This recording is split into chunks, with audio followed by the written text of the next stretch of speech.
Imagine you and two of your buddies are out fishing and decide to video your catches. But when you come home and post it on YouTube, months later you find out you could be fined. Welcome back to the channel, welcome back to the vlog. This is a story that I read a week ago and then saw it on Wired to Fish, which gave me more ammunition. This happened up in Northwest Ontario on Lake Nipigon, and I apologize if I said that wrong. It was when three anglers posted their catch and then keeping some brook trout in March of 2023 and posted it on YouTube, but never realized they could be fined for it. Now, first and foremost, you need to realize that these fish were not in season and they were also undersized.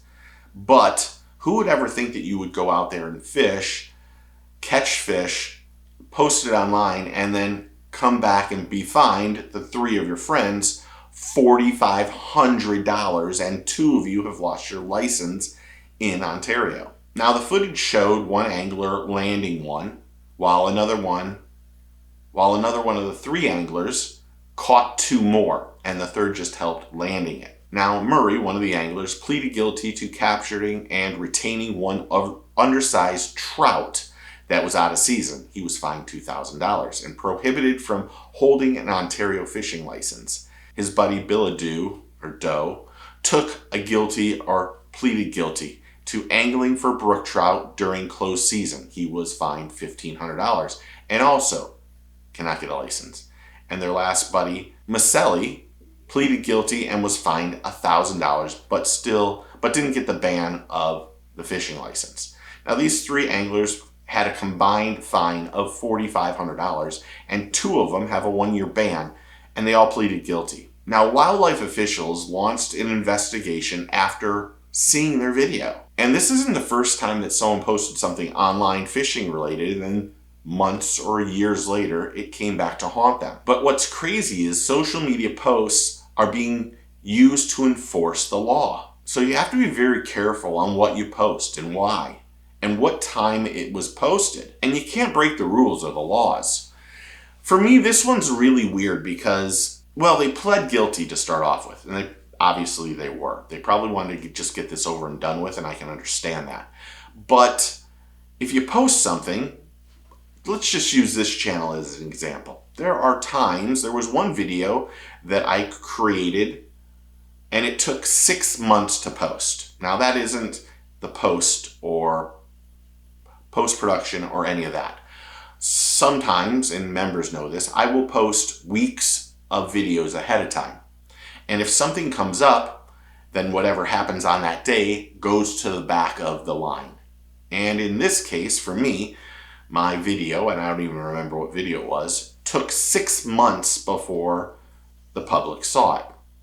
Now, who's saying that this didn't happen for these guys? Now, the fish were out of season and undersized.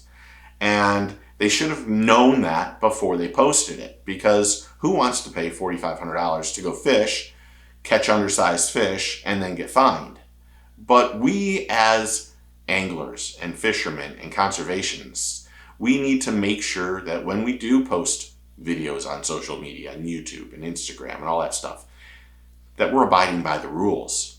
But this brings a lot of question in for those anglers, those professional anglers that maybe have fished, that have giant YouTube channels and are without licenses or have done something wrong in the past. I'm not trying to single anyone out at all, honestly. But could their videos that went on after that come back up and hurt them? And should they? Because sometimes it's really just simple mistakes. That's the truth. And most professional anglers don't keep fish. Some of them keep them in their live well to show them off later on and take pictures. That's understandable. But where does it stop for the average Joe and pro anglers? And should they be looking back at our past and then giving us fines in the future? Because where does that stop? Where does it end?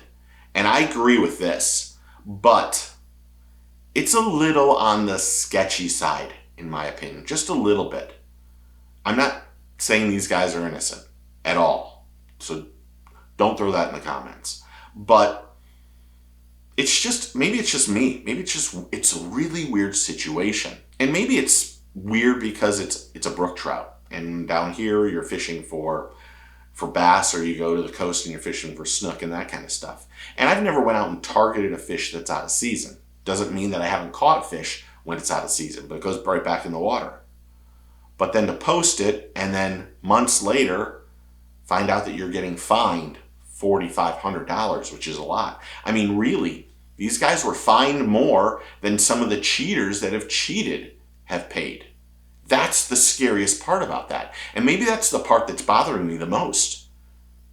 Maybe it's that we have all these cheaters that maybe never fish again, but aren't fined $4,500. Maybe their license is taken away and they'll probably go out and fish anyway. But they're not fined as much as these three guys. But they learned their lesson. And hopefully this will help y'all learn your lesson, to make sure that you don't do it. Because that would stink. But what do you think? Am I just off my rockers on this one?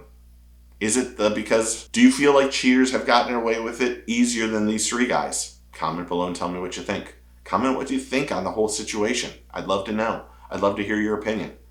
So drop a comment, and thank you. Thanks to all the new subscribers and members and everyone who's interacted on the channel.